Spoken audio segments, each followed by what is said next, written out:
Ambient sound, nighttime forest. No insects, no wind, no frogs, the kind of silence that shouldn't exist in a summer woodland. Boots on wet leaves, slow and deliberate. A headlamp beam cuts through fog so thick it turns the light into a white wall 3 feet ahead. Breathing controlled but elevated. You need to understand what silence means in the southern Appalachian forest at night in the middle of July. It means nothing. It should mean nothing because it shouldn't exist. A healthy hardwood forest at the height of summer between dusk and dawn produces a wall of sound, katydids, tree frogs, barred owls, whip-poor-wills, the rustle of everything that moves when the sun goes down. You stop noticing it after a while. It becomes the floor your thoughts stand on, constant, reliable. When it stops, you notice. I was 2.5 miles off trail, 1,100 feet below a ridge I couldn't see, in a hollow so deep and narrow that my GPS had lost satellite lock 20 minutes earlier. It was 1:40 in the morning. I was searching for a missing 23-year-old male solo hiker, last seen at a shelter on the Appalachian Trail 31 hours before. I had a pack, a radio, a sidearm, and 15 years of experience telling me that everything about this night was wrong. The forest had gone quiet 6 minutes earlier. I had timed it because timing things is what you do when you can't explain them. 6 minutes of nothing, no insects, no movement in the canopy, no rustling in the understory, just the sound of my own boots on wet rhododendron leaves and the slow drip of fog condensing on branches overhead. I stopped walking. I turned off my headlamp. I stood in total darkness and I listened with everything I had. For 30 seconds there was nothing. Absolute unbroken nothing. Then from the slope above me, maybe 80 yards uphill, maybe less, it was impossible to judge distance in that fog, I heard a sound that made the hair on my arm stand straight. A whistle, 2 notes, rising then falling. The exact pattern of the search whistle I had been using all night played back to me from the dark. I had not whistled in over 20 minutes. There was no other searcher assigned to that drainage. I was alone in that hollow, and something above me in the fog had just repeated my own signal call perfectly from a position I could not see and had not approached. I did not whistle back. Part 2. The witness. My name is Carter Ellison. At the time of this incident, I had spent 15 years with the National Park Service, the last 9 assigned to a district in the southern Appalachian Range. I'm not going to name the specific park or the specific district, for reasons that will become clear. But I'll tell you that the area I worked encompassed roughly 60,000 acres of backcountry, steep terrain, dense canopy, limited trail access, and some of the most remote wilderness remaining in the eastern United States. I was a backcountry ranger. That means I spent the majority of my working hours off trail, alone, in places that most visitors to the park never see and would never attempt to reach. I conducted search and rescue operations, wildlife surveys, trail assessments, and backcountry patrols. I carried a radio, a GPS unit, a topo map, a compass, bear spray, and a .357 revolver, standard issue for our district, primarily for encounters with wild boar, though in 15 years I never once drew it on an animal. I grew up in western North Carolina. I've been in these mountains my entire life. I learned to navigate by contour and drainage pattern before I learned to drive. I've spent nights alone in the backcountry more times than I can count, hundreds probably. I am not a man who frightens easily in the woods. I understand the sounds the forest makes. I understand the animals that live in it. I know what a fox scream sounds like at 2 in the morning. I know what a bobcat sounds like when it's defending territory. I know what a black bear sounds like when it's moving through laurel thicket in the dark. I know what falling timber sounds like, what rockslide sounds like, what a barred owl sounds like when it's close enough to touch. I know what belongs in these woods, and I know with a certainty I wish I didn't have that what I encountered in that hollow in July of 2017 does not. I'm not here to tell you what it was. I don't know what it was. I'm here to tell you what happened, what I observed, and what I reported. The rest is up to you. Part 3. The place. The southern Appalachians are old. That's the first thing you need to understand. Not old the way the Rockies are old, the Appalachians are ancient. They predate complex life on land. They were once as tall as the Himalayas, and what remains are the eroded roots of a mountain range that has been wearing down for 300 million years. The result is a landscape that is deceptive. From a distance, the ridges look gentle, rounded, green, soft. But on the ground, the terrain is brutal. The slopes are steep, the hollows are deep and narrow, and the forest canopy is so dense that in summer you can stand on a ridge and see nothing below you but a solid ceiling of green extending to the horizon. The vegetation is layered. Hardwood canopy, oak, hickory, tulip, poplar, maple, rising 80 or 90 feet overhead. Below that, an understory of dogwood and sourwood. Below that, thickets of rhododendron and mountain laurel so dense they form what locals call laurel hells, tangles of woody stems and waxy leaves that can be literally impenetrable. You can be 10 feet from another person in a laurel hell and not see them. You can be 10 feet from a cliff and not see it. You can walk in circles for hours, unable to find a passage through, unable to see the sky, unable to get a bearing. The terrain is cut by thousands of small drainages, creeks, runs, branches that carve steep-sided hollows into the mountain flanks.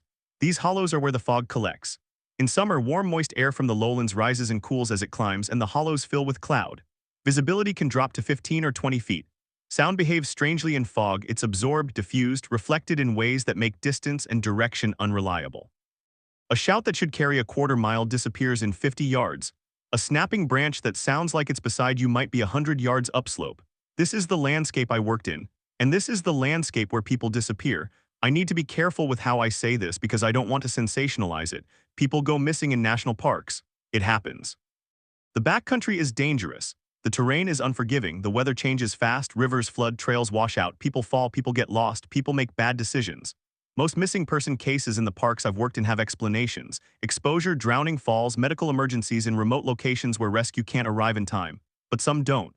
In the southern Appalachians, there is a pattern of disappearances that has troubled search and rescue professionals for decades. Experienced hikers vanishing from established trails with no trace. Searches covering hundreds of square miles turning up nothing, no pack, no clothing, no remains. Cases where tracking dogs follow a scent trail to a specific point and then circle, unable to continue as though the person simply ceased to exist at that location. Cases where a person is seen on a trail, confirmed by multiple witnesses, and is never seen again despite a search perimeter being established within hours. I've worked those searches. I've walked those grid patterns. I've stood at the point where the dogs lost the scent and looked at the forest around me and tried to understand how a human being could vanish so completely from a place where every square foot has been walked by a search team. I don't have an answer. But I have been in the woods enough at night alone in the deep hollows where the fog sits and the canopy blocks the stars to know that the absence of an answer is not the same as the absence of a cause. Part 4, the case on July 14, 2017, a 23-year-old male, I'm going to call him Tyler, which is not his real name, signed the register at a trail shelter approximately 11 miles into the backcountry along a section of the Appalachian Trail. He was hiking solo northbound carrying a full pack. He noted in the register that he planned to reach the next shelter, roughly 8 miles farther north, by the following afternoon. He never arrived. When Tyler failed to check in with his family on the evening of July 15th, they contacted the park. A hasty search was initiated on the morning of July 16th, ranger teams leapfrogging along the trail between the two shelters, checking campsites, water sources, and known side trails. Tyler's car was still at the trailhead where he'd parked it. No one at the northern shelter or any intermediate campsite had seen him. By midday on July 16th, it became a full search operation. We had ground teams, a dog team, and helicopter support, though the canopy limited the helicopter's usefulness to the ridge tops and open balds. The dog team picked up Tyler's scent at the shelter where he'd signed the register and followed it north along the trail for approximately 2 miles. Then the trail left the ridgeline and descended into a drainage on the east side, a steep, heavily forested hollow running down toward a creek system that feeds into a larger river valley. The dogs tracked Tyler's scent off the main trail and into this hollow. The descent was steep, 2,500 feet of elevation loss over about a mile of horizontal distance. The forest was dense old-growth hardwood with heavy rhododendron in the lower elevations. There was no trail, no maintained path, no reason for a hiker to leave the AT and descend into this drainage unless he was lost, injured, or following something. Approximately 1 mile into the hollow, at an elevation of roughly 3,200 feet, the dogs lost the scent. I need to explain what that means in practical terms. A trained search dog can follow a human scent trail through rain, across water, over rock, through dense vegetation. They are extraordinarily reliable. When a dog loses a scent trail, it typically means one of two things. The person entered water and traveled downstream, or enough time has passed and enough weather has occurred to degrade the scent below the dog's detection threshold. Neither of those applied here. The creek in that drainage was small, ankle-deep, 2 feet wide. The dogs checked both banks downstream for over a quarter mile and found nothing. And the scent trail up to that point had been strong and clear. Tyler had passed through within the last 48 hours, and there had been no significant rain. The dogs simply could not continue. The handler told me afterward that both dogs had exhibited unusual behavior at the point where the trail ended, circling, whining, and repeatedly returning to a specific spot at the base of a large tulip poplar. One of the dogs refused to move past the tree. The handler had to leash her and physically lead her back up the slope. I was assigned to search the lower portion of the hollow that evening solo, continuing the grid pattern below the point where the dogs had lost the scent. The terrain was too steep and too dense for team movement at night. Pairs or groups make too much noise in rhododendron thicket, and the risk of injury on that slope was significant. Solo searchers could move more quietly, cover specific drainages more efficiently, and listen for calls for help without the noise of a partner crashing through brush. That was the operational logic. I didn't question it at the time. I'd done dozens of solo night searches in similar terrain. It was part of the job. I entered the hollow from a fire road access point at the bottom of the drainage at approximately 9:30 p.m. on July 16th and began working my way upslope toward the last known point. Part 5, First Anomaly. The first 90 minutes were normal. I moved slowly, sweeping my headlamp across the forest floor, checking for any sign of passage, broken branches, disturbed leaf litter, footprints in the soft soil near the creek. The fog had come in heavy, reducing my visibility to maybe 40 or 50 feet in the open sections near the creek, much less in the rhododendron. I called Tyler's name every few minutes, waited, listened, and moved on. At approximately 11:15 p.m., I found something that made me stop. A footprint, clear, defined, pressed into the mud on the east bank of the creek. A boot print, lug sole, consistent with a hiking boot. The size and pattern were consistent with what Tyler's family had described. The print was oriented downhill, which made sense if Tyler had been descending the hollow from the trail above. But there was only one print, a single impression in a patch of soft mud maybe 2 feet wide. Above and below it, the ground was covered in leaves and rocky substrate that wouldn't hold a track. One print perfectly preserved and nothing else. I marked it with flagging tape and noted the GPS coordinates. My unit had regained satellite lock at the lower elevation. I photographed it and continued upslope. 20 minutes later, I found a second print, same boot, same size, but this one was in a completely different location, not along the creek but 30 yards upslope to the east at the base of a rock outcrop in a small patch of bare earth between two rhododendron thickets. This print was oriented uphill.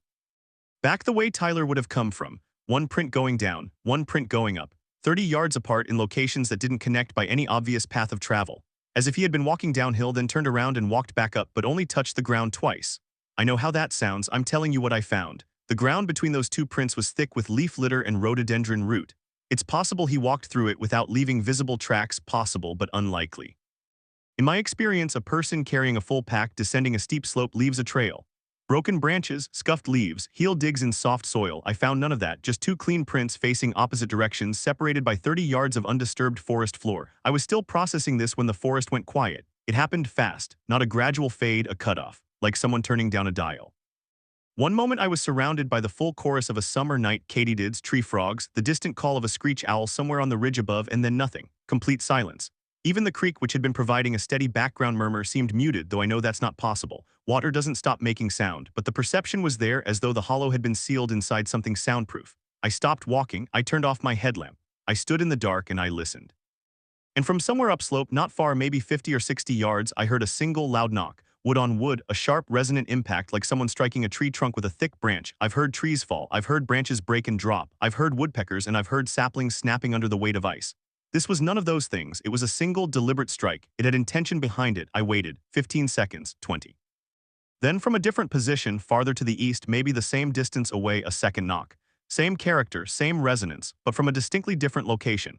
As though something had moved between the first and second strike, covering 30 or 40 yards in 15 seconds through terrain that would take me several minutes to cross. I keyed my radio. Base, this is Ellison. I'm in the lower drainage, grid section 14. I've got some unusual auditory sounds like wood impacts, two distinct locations upslope from my position. Any other personnel in this drainage tonight? The response came back scratchy. The terrain was interfering with the signal. Negative, Ellison. You are the only unit assigned to that grid. Nearest team is on the ridge north side. Over. I clicked the radio twice to acknowledge. I turned my headlamp back on. I stood there for another minute listening. The forest remained silent. No insects, no frogs. Nothing but the muted creek and the slow drip of fog. I continued upslope. Documentary narration. Wood knocks, loud, deliberate impacts of wood against wood in forested environments, are among the most commonly reported anomalous sounds in wilderness areas across North America. The Bigfoot Field Researchers Organization, or BFRO, maintains a database of thousands of witness reports, a significant percentage of which describe wood knocks as either a primary observation or an associated detail alongside visual encounters or other unusual auditory phenomena. The conventional explanations are straightforward. Dead trees fall. Branches break under their own weight or under the weight of animals. Woodpeckers, particularly the pileated woodpecker, common in Appalachian hardwood forest, can produce surprisingly loud impacts. Thermal contraction of wood at night can cause cracking sounds that carry long distances, but experienced woodsmen and researchers have noted that the reported knocks often differ from these natural explanations in key ways. They tend to occur in sequences, sometimes as call and response patterns between two or more locations. They occur in conditions, calm nights, no wind where branch fall is unlikely, and they frequently coincide with other anomalous observations, unusual silence, feelings of being watched, and the sense of being paced or followed through the forest by something that remains unseen. In Appalachian folklore, the woods at night are populated by things that should not be engaged with. The Cherokee tradition of the raven mocker speaks of entities that move through the darkness, mimicking familiar sounds to draw people away from safety. The Wampus cat, a creature from both Cherokee and Appalachian settler folklore, is described as a large, powerful being that stalks the hollows and ridgelines, sometimes heard but rarely seen. And throughout the mountain communities of West Virginia, Kentucky, Tennessee, and North Carolina, there is a simple, persistent rule passed from generation to generation. Do not whistle in the woods at night, because something might whistle back. These are stories, they are folklore. They are also remarkably consistent with the reports that continue to emerge from the deep wilderness areas of the Appalachian Range, reports from hunters, hikers, campers, and occasionally from the rangers and search professionals who spend more time in those woods than anyone. Part 6. Escalation. Carter Ellison.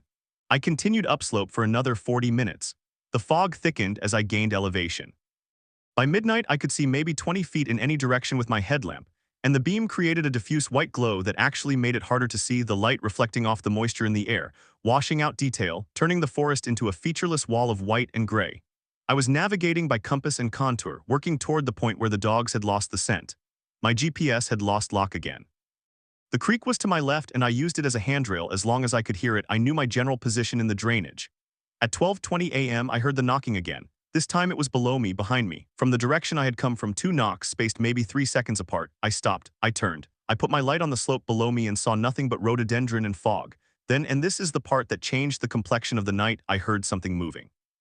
Not the knock, movement, the sound of something large displacing brush and leaf litter on the slope to my east. Not crashing, not a bear charging through laurel. This was deliberate, controlled, the sound of weight being placed and shifted carefully. Branches bending, not breaking. Leaves compressed under something heavy that was trying to move quietly and mostly succeeding. Whatever it was paralleling me, moving along the slope at roughly my elevation, maybe 40 yards to my right, keeping pace. I stopped.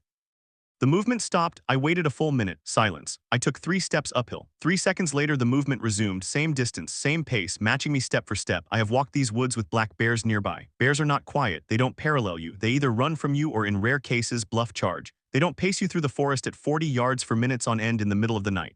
Wild boar are loud and fast. Bobcats are quiet but small. They don't displace brush the way this was displacing brush. A deer would have bolted. Coyotes travel in the open where possible and don't track humans. I keyed my radio. Base Ellison, I have movement in the brush east of my position, paralleling my route. Large animal, unable to identify. I'm going to hold position and observe. Over. Copy Ellison, use your judgment. Do you need support? I looked at the fog. I looked at the slope. It would take another team an hour to reach me minimum in this terrain and these conditions, and I didn't know what I would tell them they were coming out to deal with. Negative, I'll continue to monitor. Ellison out. I stood there for 5 minutes. The movement had stopped. The forest was still silent. No insects, no frogs. The fog pressed in. Then I heard the whistle. 2 notes, rising then falling. My search whistle pattern, coming from upslope from exactly the direction I was heading. From the area near where the dogs had lost the scent. I had not whistled. I felt something then that I need to describe carefully because it wasn't panic and it wasn't imagination. It was the recognition that I was in a situation my training had not prepared me for. I have protocols for lost hikers, injured hikers, aggressive wildlife, severe weather, equipment failure, medical emergencies. I do not have a protocol for something that repeats my signals from the dark and follows me through the forest without showing itself. My hand went to my sidearm. I didn't draw it, but my hand went to it and it stayed there. I continued upslope. The movement to my east resumed, closer now, maybe 30 yards. I could hear individual footfalls, not four-legged, not the alternating pattern of a quadruped. This was bipedal, 2 feet. Left, right, heavy, deliberate. Something walking upright through the forest on 2 legs, maintaining a fixed distance from me in the dark and the fog. At 1:15 a.m., I stopped at a small bench in the terrain, a flat area maybe 10 feet wide where the slope briefly leveled out before continuing upward. I needed to collect myself. I needed to check my instruments and make rational assessments. Temperature 61 degrees, normal for the elevation and time of night. Humidity, near saturation, consistent with the fog. My compass was functioning normally. My GPS was still out. My radio was working intermittently. I could reach base, but the signal was breaking up. The movement to my east had stopped when I stopped, but something else had started, a smell. Faint at first, then stronger. Not a dead animal. I know what decomposition smells like. This was different, musky, organic, like wet hair and turned earth and something underneath both of those that I can't name. A thick animal smell, but not one I could associate with any specific species. Not bear, not boar, not the sharp ammoniac scent of cat urine that sometimes indicates a bobcat or a mountain lion, and yes, I'm aware that mountain lions are not supposed to be present in the southern Appalachians. I'm not saying this was a mountain lion. I'm telling you what it wasn't. The smell was coming from the east, from whatever had been pacing me. I turned my headlamp in that direction and pushed the beam into the fog, 20 feet, 30. The rhododendron was thick, a wall of dark, waxy leaves glistening with moisture. I could see maybe 5 feet into the thicket before the vegetation swallowed the light. Nothing visible, but the smell was strong, and the forest was still silent. Then I heard the voice. Documentary narration. mimicry in the animal kingdom is well documented. Corvids, crows, ravens, jays can replicate a wide range of sounds, including human speech. The lyrebird of Australia can mimic chainsaws, camera shutters, and car alarms.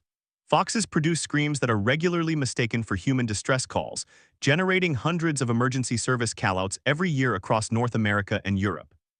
In the Appalachian wilderness, the most common source of misidentified human sounds at night is the red fox, whose vocalizations include a high-pitched, multi-note scream that can sound disturbingly like a woman or child in distress. Barred owls produce a range of calls that, under certain acoustic conditions, can resemble laughter, conversation, or shouting. And auditory pareidolia, the tendency of the human brain to perceive meaningful patterns in random or ambiguous sound, is well documented in environments where sensory deprivation, stress, and fatigue combine to heighten the brain's pattern recognition sensitivity. These explanations account for a significant majority of reported anomalous vocalizations in wilderness settings. But there is a category of report that sits outside these explanations: accounts from experienced outdoorsmen, wildlife biologists, and search and rescue professionals who describe hearing vocalizations that do not match any known species in their area, vocalizations that appear to respond to human speech or signals, vocalizations that demonstrate apparent awareness of the listener's position, behavior, and emotional state. These reports are not common, but they are persistent. And they come disproportionately from the deep wilderness areas of the Appalachian Range, the roadless hollows, the unlogged drainages, the places where the forest has been continuous and undisturbed for centuries. The places where, as one retired wildlife biologist put it in a 2009 interview, the inventory isn't complete. Part 7, Contact Carter Ellison. When I say voice, I don't mean speech, I don't mean words. I mean a vocalization, a sound produced by a living throat that carried tone, modulation, and something that my brain interpreted as intentional communication. It came from the thicket to my east. Low, not a growl, not a moan. A sustained, modulated tone that rose and fell over maybe 4 seconds. It had chest resonance, the kind of depth you feel in your sternum when someone with a very deep voice speaks close to you. But it was not a human voice. The frequency was too low, the resonance too broad. It sounded like a voice the way a cello sounds, like singing, the same emotional quality produced by a completely different mechanism. It happened once, it did not repeat. I stood on that bench in the terrain, my headlamp pointed into the rhododendron, my hand on my revolver, and I did not move for what felt like a very long time, probably 90 seconds. Then the rhododendron moved, not from wind. There was no wind. The branches of the thicket, 30 feet from where I stood, bent inward and then parted, and something stood up. I need to tell you what I saw, and I need to tell you what I didn't see, because both matter. What I saw was a dark shape standing upright in the gap it had created in the rhododendron. My headlamp was on it. The light hit it and did not reflect the way it should have. There was no eye shine, no reflective surface. The shape absorbed the light. It was dark, not black exactly, but a deep brown black that seemed to pull the beam into it rather than bouncing it back. It was tall. I am 6'1". This shape standing in the rhododendron at a distance of approximately 30 feet was significantly taller than me. I would estimate 7 feet at minimum, possibly more. It's difficult to judge height precisely at that distance in fog with a single headlamp as my light source. But it was tall in a way that immediately registered as wrong. Not tall like a tall person, tall like something that was not supposed to be the proportions it was. The shoulders were too wide, that's what I remember most clearly. The width of the shoulders relative to the head was wrong, the ratio was off in a way that made my brain stall. It looked like a person the way a child's drawing looks like a person, the general shape was there, but the specifics were incorrect. The arms were too long, they hung past where hips should have been. The head was set forward, not upright, as though the neck attached to the skull at a different angle than a human neck. It was standing still, completely still. Not shifting weight, not breathing visibly, not moving at all, just standing in the gap in the rhododendron facing me at 30 feet in the fog. I am a trained professional. I have encountered bears at close range. I have been charged by wild boar. I have handled emergency situations involving injured and panicked civilians in dangerous. In all of those situations, my training engaged and I responded appropriately. In this moment, my training did not engage. What engaged was something older than training, something that does not have a name in any professional manual. Every part of my body told me to leave. Not to run, running triggers pursuit and predators, and whatever was standing in front of me, I understood instinctively that running would be a mistake, but to back away, slowly, without breaking eye contact. Without turning around, I took one step backward, then another. I kept my headlamp on the shape. It did not move. It stood in the rhododendron and it watched me with a stillness that I can only describe as patient, not aggressive, not defensive, patient, like something that had been watching me for a long time and was content to continue watching. I backed down the slope one step at a time for what I estimate was 40 or 50 yards. I never took my light off the shape. At some point, I don't know exactly when, because the fog was thickening and the distance was increasing, the shape was no longer there. Not because it had moved. Because the fog had closed over it and the light no longer reached that far and the gap in the rhododendron was swallowed by white. I turned around, I walked downhill. I did not run. I walked at a pace that was faster than safe for the terrain and the conditions, and I did not stop until I reached the fire road at the bottom of the drainage. It took me 45 minutes to descend. During that time, I heard no knocking, no whistling, no movement, and no vocalizations. The forest remained completely silent the entire way down. The insects and frogs resumed approximately 200 yards from the fire road. It was like crossing a boundary. One moment, silence. The next, the full summer chorus, as though someone had lifted a glass dome off the forest and let the sound back in. I reached my vehicle at 2:50 a.m. I sat in the cab for 10 minutes before I picked up the radio. Part 8, Aftermath. Carter Ellison. I reported that I had been unable to locate the missing hiker in my assigned grid section. I reported the 2 boot prints I had found with GPS coordinates and photographs. I reported the unusual animal activity. I used those words, unusual animal activity, and recommended that subsequent search teams in that drainage operate in pairs minimum. I did not report the shape in the rhododendron, not in that radio call, not in my written incident report the following day. I reported the wood knocks and the whistle as unidentified auditory phenomena, possible wildlife. I reported the paralleling movement as large animal species unidentified, maintaining distance, non-aggressive. I did not lie, I omitted. I omitted because I did not know how to describe what I had seen in language that would be taken seriously by the people who would read my report. I omitted because I knew with the certainty of someone who understands how institutions work that a full account of what I experienced would result in a psych evaluation, a fitness review, and the effective end of my credibility within the service. I omitted because I didn't have proof. I had no photograph of the shape. My GPS had been out. My radio log would show my calls but not confirm what I had heard or seen. I had my own senses, and my own senses were telling me something that did not fit within the framework of anything I had been trained to handle. The search for Tyler continued for 6 more days. Ground teams covered every drainage in the area. Dog teams were brought back in. Helicopter flights with thermal imaging were conducted over the ridge. Dive teams checked the deeper pools in the creek system downstream. Nothing was found. No pack, no clothing, no remains, no additional tracks. The 2 boot prints I had flagged were confirmed as consistent with the missing hiker's footwear, but they led nowhere. They began and ended in isolation, like 2 steps in a walk that had been otherwise erased. The case remains open. Tyler has never been found. The official assessment attributed his disappearance to probable disorientation leading to an unrecovered fall or exposure event in remote terrain.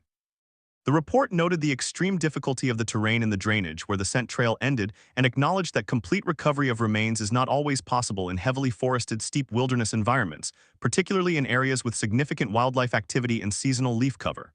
It is a reasonable assessment. I have read it. I understand why it was written the way it was written.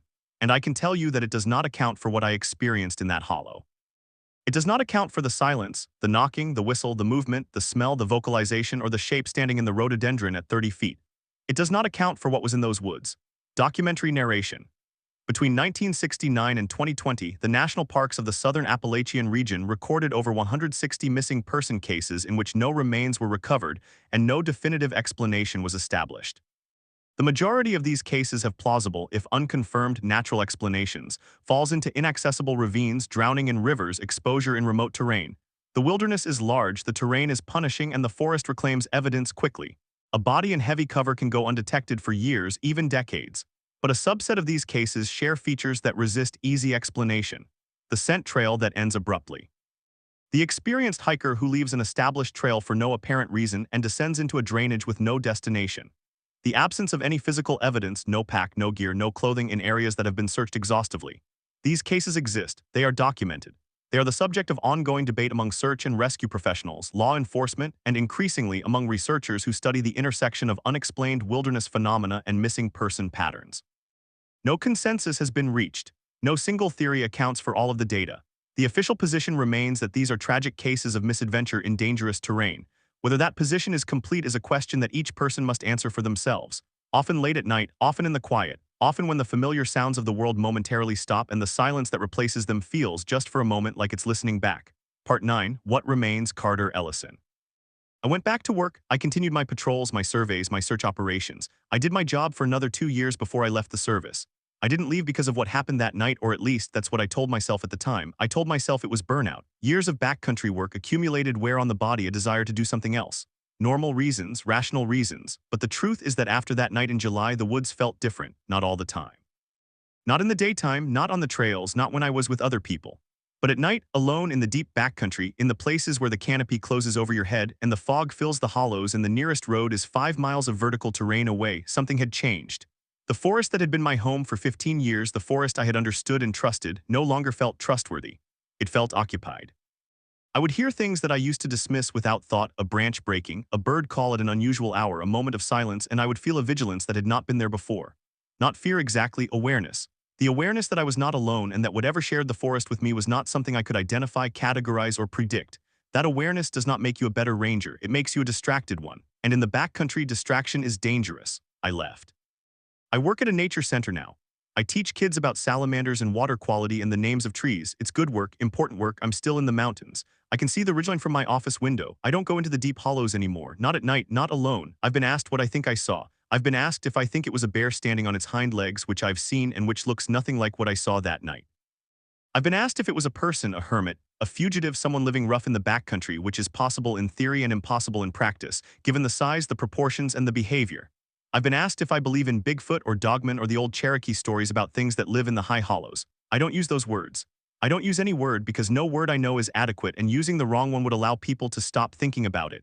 Here's what I'll say. I've spent my adult life in the Appalachian Backcountry. I know these woods as well as anyone alive. I know what lives in them, the bears, the boar, the cats that aren't supposed to be here but are, the birds, the salamanders, the insects, the snakes. I've seen all of it. I've cataloged it, reported it, tracked it, and respected it. What I saw in that hollow was not in any catalog. It was not in any field guide. It was not in any training manual or wildlife database or species inventory. It was something that the forest conceals, not because the forest is hiding it, but because we have not yet looked in the right places at the right times with the right willingness to see what is actually there. There are places in those mountains where the woods stop feeling empty, where the silence isn't just the absence of sound, it's the presence of attention. Where you realize with a certainty that no amount of training or rationality can overwrite that you are being observed by something that understands you far better than you understand it.